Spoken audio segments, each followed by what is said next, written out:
Ребята, судьба нашего народа в наших руках. К сожалению, никто за нас ничего делать не будем.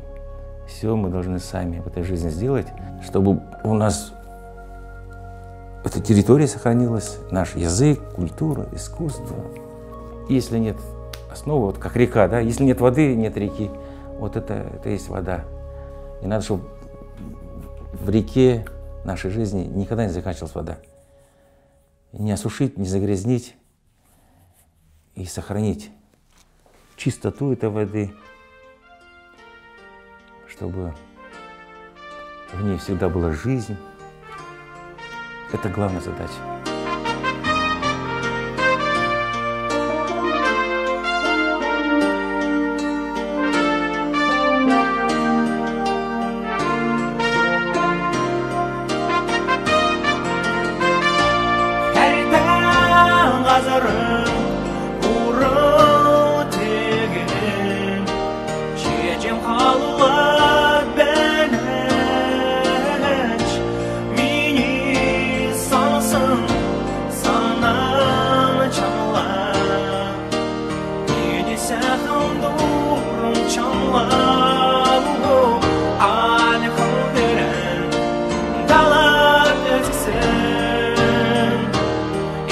Разрасы